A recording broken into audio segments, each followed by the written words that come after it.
Les mains de Moïse étant fatiguées, il prit une pierre qu'il placèrent sous lui. Vous comprenez? Il prit une pierre. Moïse assied-toi sur la pierre. Ce n'était pas un roi. Amen. C'est Israël. Tu connais ce truc de symbole. Même s'il y avait un tronc qu'on fumait là-bas.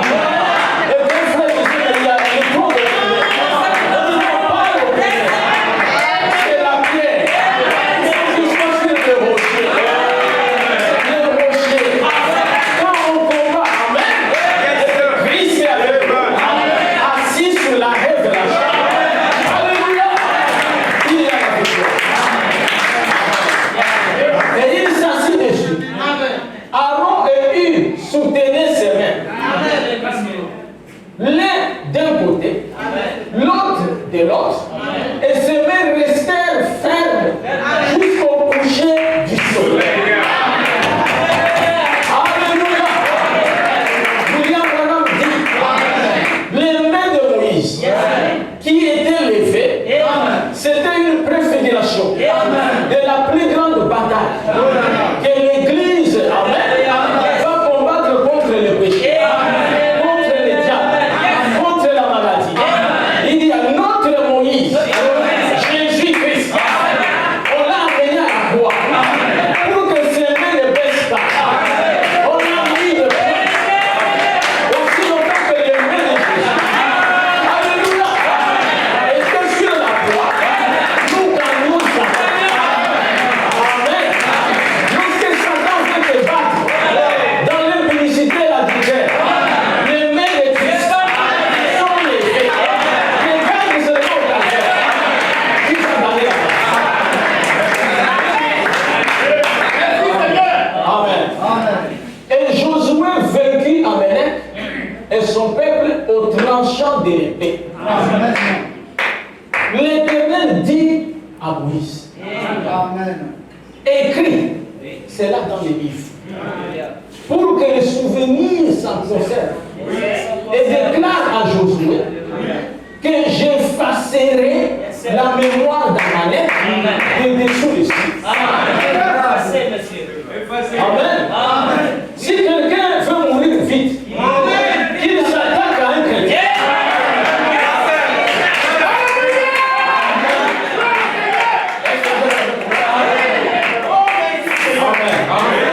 Lorsque tu veux avoir des problèmes dans la vie, attaque-toi à un frère chrétien. On effacera ta mémoire.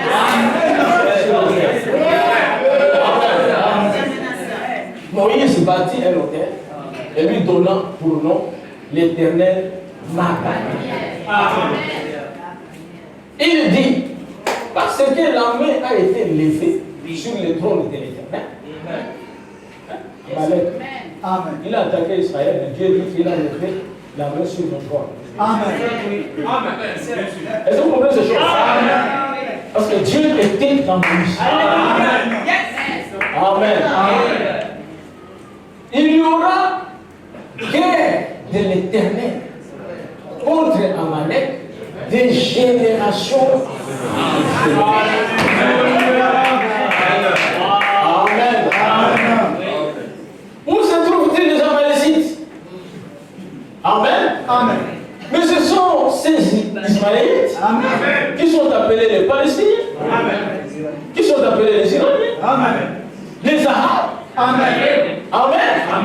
Dieu dit qu'il y aura une guerre de génération en génération. Dans le livre de Samuel, lorsque Saoul prend le pouvoir en Israël, Amen.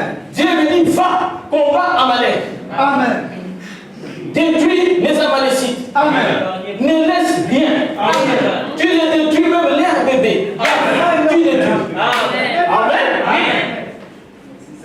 Saoul est allé, au lieu de détruire tout Amalek, il a gardé encore les belles femmes. Amen.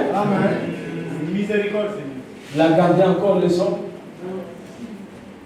Et Dieu a enlevé la royauté à Saoul parce qu'il ne veut pas oublier la parole.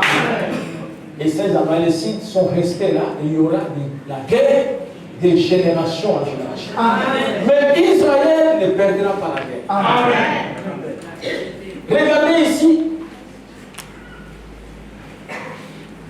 La première fois qu'il y a eu la guerre. Amen. Amen. Dans la Bible. Contre Sodome, le moment, et que le neveu d'Abraham se trouvait à Sodome. Amen. Et Abraham est entré dans la guerre parce que les rois, amen, Amen. qui ont vaincu les rois de Sodome et de Gomorrhe, ils ont amené l'autre captif. Amen. Et avec d'autres sodomites. Un fouillard est venu parler à Abraham. Que ton neveu est en otage. Amen. Israël ne laisse jamais son peuple en otage. Amen. Vous avez suivi Benjamin, amen. Amen. Cet homme-là, c'est quelqu'un que Dieu a envoyé. Amen. Si vous prenez l'histoire de Benjamin Netanyahu, amen, Amen. j'ai fait des recherches, j'ai demandé ce que signifie son nom en hébreu. On dit son nom en hébreu signifie la droite de Dieu a donné un fils. C'est extraordinaire. Amen. Amen. Amen. C'est quelqu'un qui a étudié aux États-Unis. Il était même à Harvard. Amen. Amen. Là, les États-Unis d'Amérique ont demandé une trêve de 21 jours. Il a rejeté ça. Amen. Et comme il vient de frapper, il a dit nous continuerons jusqu'à ce que les otages reviennent. Amen. Ça, c'est le principe d'Abraham. Si tu veux qu'Abraham te laisse, libère l'autre. Si tu amènes l'autre, Abraham te suivra jusqu'à ce qu'il le ramène. Amen. Parce qu'un seul hébreu, amen, pour les enfants d'Israël, il est très important. Amen. Ils peuvent échanger 2000 Philistins pour un seul hébreu. Amen. C'est pour cela qu'il n'y a rien qui peut vous acheter. Vous êtes tellement, amen, votre prix est tellement élevé que toutes les richesses du monde ne peuvent pas vous acheter. Le frère Branham dit un seul élu, un croyant, il vaut 10 000 mondes. Amen. Alors ces gens, ils sont allés attaquer Abraham. Nous prenons Genèse 14, attaquer le roi de Sodome et de Gomorrhe.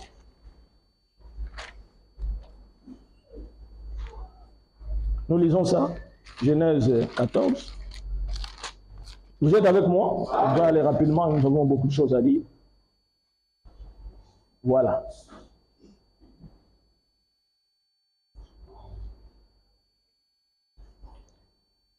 Dans le temps d'Amraphel, roi de Shinéa, d'Archok, roi de Lassa, et de Kadorlaomer, roi d'Elam, et de Tidéal, roi de Gojim, il arriva qu'ils firent la guerre à Béra, roi de Sodome, à Birsha, roi de Gomorre, à Shinéab, roi d'Adma, à Shemeber, roi de Seboïm, et au roi de Béla, qui est Tsoar. Ces derniers s'assemblèrent tous dans la vallée de Sidim, qui est la mer Salée. Amen. Amen. Amen. Au verset 11. Les vainqueurs enlevèrent toutes les richesses de Sodome et de Gomorrhe et toutes leurs provisions, et si ils s'en allèrent. Ils enlevèrent aussi avec ses biens Lot, fils du frère d'Abraham. Amen. Vous voyez, il y avait 4 rois, 5 rois contre 4 et tout ça. C'était une forme et tout ça de la guerre mondiale. Amen. Où beaucoup de nations sont entrées et tout ça pour aller combattre. Cette partie-là, Frère Branham dit, les Sidim et tout ça, c'était le pétrole. Amen. Il y avait le pétrole là-bas, ils sont allés pour combattre pour le pétrole. Amen. Amen. Ouais. Vous voyez que nous avons des sérieux problèmes aussi au Gabon. Amen. Amen. Si vous avez le pétrole, tout ça, vous aurez trop de problèmes. Amen. Vous devez bien vous préparer. Amen. Amen. Amen. Sinon, vous verrez les Français venir, les Britanniques, les Indiens, les Malaisiens. Ils vous combattent, ils prennent vos biens. Amen. Vous-même, vous mourrez de faim. Amen. Amen. Amen. Parce que la richesse peut devenir une malédiction. Amen. Qui demeurait à Sodome et il s'en allait. Un fouillard Amen. vint l'annoncer à Abraham, Amen. l'hébreu. Amen. Celui-ci habitait parmi les chaînes de Mamré. Amen. L'amoréen, frère d'Eshcol et frère d'Aner, qui avait fait alliance avec Abraham. Dès qu'Abraham eut appris que son frère avait été fait prisonnier, il arma 318 de ses plus braves serviteurs nés dans sa maison. Amen. Et il poursuivit le roi jusqu'à Dan. Amen. Regardez tout ça avec une armée de 318 personnes. Vraiment. Et il y avait à peu près 5 armées. Vraiment. Mais Abraham et tout ça va combattre. Amen. Mais Abraham, tu comptes sur qui? Voilà. Amen. Avec ta petite armée, contre le grand roi, Amen. il divisa sa troupe pour les attaquer de nuit. Amen. Lui et ses serviteurs. Il les battit et les poursuivit jusqu'à Shoba, qui est à la gauche de Damas, Amen. en Syrie. Amen. Amen. Il ramena toutes les richesses. Il ramena aussi Lot, son frère, avec ses biens, ainsi que les femmes et les peuples. Amen. Après qu'Abraham fut revenu vainqueur de Kedorlaomer et des rois qui étaient avec lui, le roi de Sodome sortit à sa rencontre dans la vallée de Chavé, qui est la vallée du roi. Amen. Amen. C'est en ce moment-là qu'il va rencontrer Melchisedec. Frère, on dit que Melchisedec a rencontré un vainqueur. Parce qu'Abraham revenait en vainqueur. Et Melchisedec amène le pain et le vin. Oh, l'église avec moi. Mais je peux vous dire une chose. Abraham lui-même ne pouvait pas combattre tout ça. 5 nations puissantes. Celui qui a combattu, c'est Melchisedec. C'est Melchisedec qui a combattu du côté d'Abraham. Amen.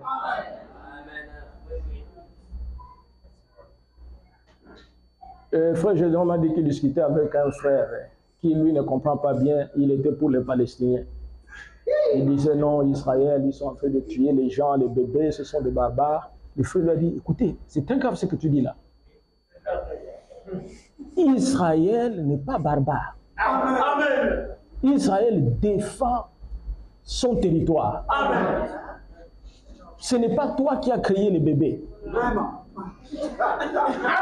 Tu n'as pas plus de compassion que Dieu. Mais il faut faire attention et tout ça. Et le frère là lui dit, mais non, tu vas voir et tout ça. Comment l'Iran et tout ça, ils vont écraser Israël. Le frère dit, mais c'est pas possible. Amen. Israël va les écraser. Amen. Il a dit, est-ce que toi tu as vu d'abord la taille de l'Iran et tout ça? Le frère lui dit que tu as vu la taille de Goliath. Amen. Mais quand on a tué Hassan et tout ça, j'ai donc lui envoyé à ses frères-là un message et tout ça. Il dit, oh, non, non, non, non, ils ont une supériorité des armes. Ah oui, tu vas comprendre que ce n'est pas la taille qui compte. Amen. Le Seigneur avait déjà parlé aux enfants d'Israël. Amen. Au sujet de la guerre. C'est dans la Bible et la Bible doit s'accomplir. Je prends Deutéronome 20.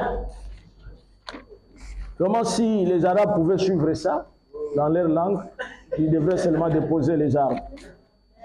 Amen. Amen. Deutéronome 20. Amen. Lorsque tu iras à la guerre Amen.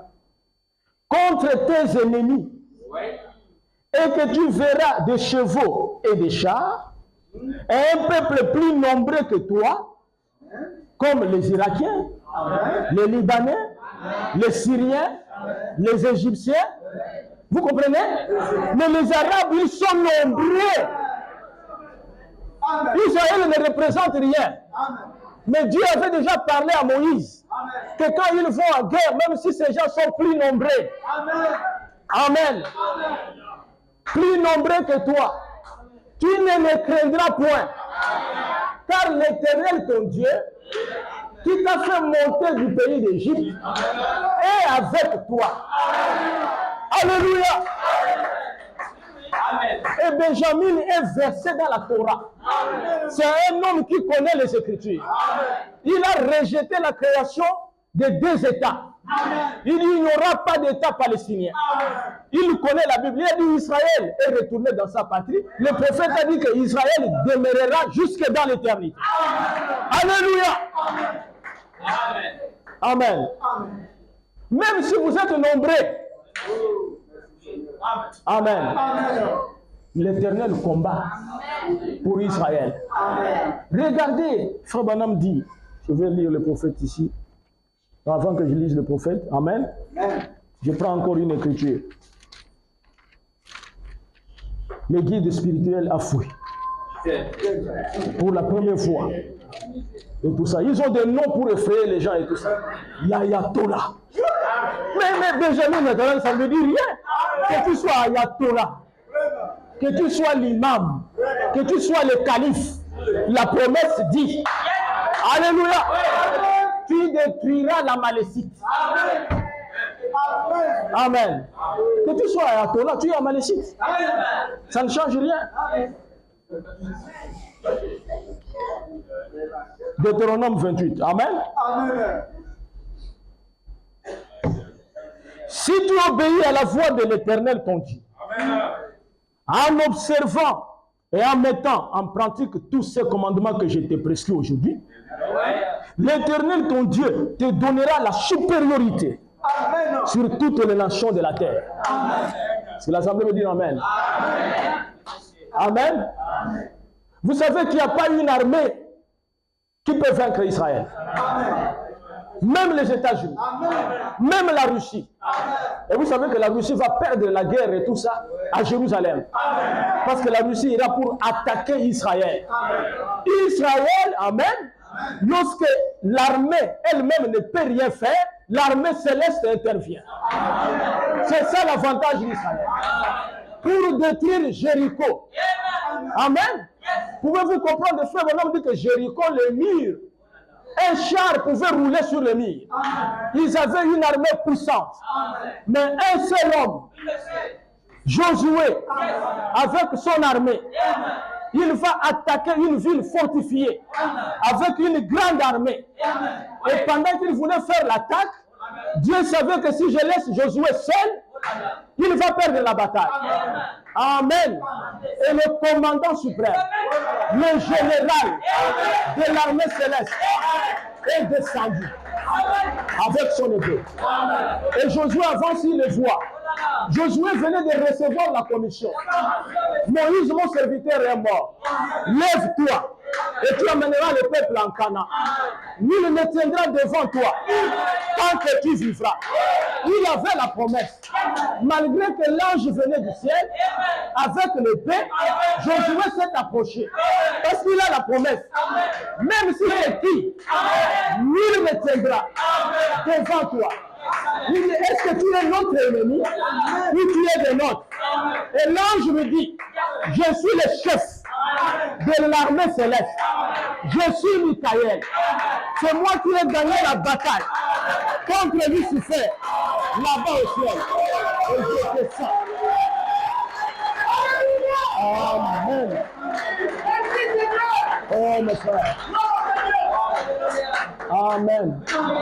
Il ne faut pas s'attaquer à un chrétien. Vous comprenez ces choses? Amen. Même si vous voyez bien mes frères qu'il est faible, il n'est pas faible. Il y a quelqu'un qui combat pour la personne. Amen. J'ai toujours dit aux frères, il dit que même si tu ne fais pas partie de Bethléem, que tu as quitté Bethléem, ne critiquez pas le pasteur. Tu vas avoir des problèmes. Parce que ce n'est pas lui qui t'a chassé. Tu es parti de toi-même. Tu ne peux rien me rapprocher sur la parole. Moi, je prêche la parole pire. Tu as tes problèmes à toi, des sociétés, garde cela, mais ne touchez pas au loin de Dieu. Sinon, tu vas avoir des problèmes. Amen. Il y a un frère qu'on a exclu ici, c'est un frère sincère. Il était venu me voir, il a dit, révérend, vous savez, ça me fait très mal de quitter l'assemblée. Je t'aime et j'aime la parole. Amen. Mais j'ai tellement fait du mal, vous avez raison de m'exclure. Mais je vais partir. Mais si je gagne de l'argent, je préfère vous payer ma dîme et tout ça, que de donner ça à quelqu'un d'autre. Je dis non frère, je ne t'ai pas chassé par la méchanceté. Amen. On a appliqué la parole. Amen. Amen. Amen. On a appliqué la parole et tout ça. Si tu veux revenir, il faut changer. Amen. Tu es une nouvelle personne. Amen. Parce que nous ne sommes pas là et tout ça pour faire du mal aux gens. Amen. Nous sommes là pour encadrer les enfants de Dieu. Mais vous verrez qu'il y a des gens qui commettent beaucoup d'erreurs et tout ça, mais on est patient. Amen. Mais quand tu dépasses, parce qu'il y a aussi et tout ça des limites. Amen. Paul a été avec quelqu'un, amen, en son temps, qui était un Corinthien. Amen. Ce qu'il a fait avait dépassé les limites. Amen. Paul a dit, c'est pas possible, il y a tellement d'impudicité chez vous, que même chez les païens, ça ne se passe pas comme ça. À tel point que l'un de vous, un frère, amen, Amen. il prend la femme de son père. Amen. Moi, je suis absent du corps, Amen. mais je suis présent en esprit. Amen. Un tel homme, je l'ai déjà jugé. Amen. Qu'il soit livré à Satan. Amen. Parce que Paul ne pouvait pas comprendre qu'un chrétien Vraiment. arrive jusqu'à ce niveau-là. La femme de son père. Imaginez-vous un peu. Quel genre de démon. Amen. Amen. Il y a des limites. Si vous avez des faiblesses du Seigneur, amen, Amen. fais-moi grâce. Amen. Que je ne dépasse pas les limites. Il y a des limites. Il y a des limites. Amen. Amen. Deutéronome verset 7, voici ce qu'il dit. 28, 7.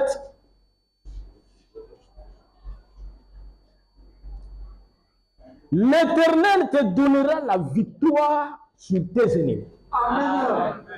qui se lèveront contre toi. Ils sortiront contre toi par un seul chemin, et ils s'enfuiront devant toi par 7 chemins. C'est pour ça que les guides a fui. Parce que la parole dit qu'ils vont fuir. Amen. Tu ne peux pas combattre un chrétien. Amen. Amen. Amen. Si quelqu'un vous combat, il combat Dieu. Il combat Christ. Remarquez que cette bataille d'Armageddon, qui est à la porte maintenant. Amen. Frère Branham dit ceci. Dans les messages, les Gazam, la sauterelle, les Gélèques et les Yazid. Prêché le 12 janvier, le 12 juin 53. Joël 1 à partir du verset 4. J'aimerais lire un petit passage des Écritures. Je n'ai pas de temps pour beaucoup plus. Et parler environ 15 minutes. Et puis nous allons avoir 30 minutes, voir pour combien nous pouvons prier. Et demain soir de même, le Seigneur voulant.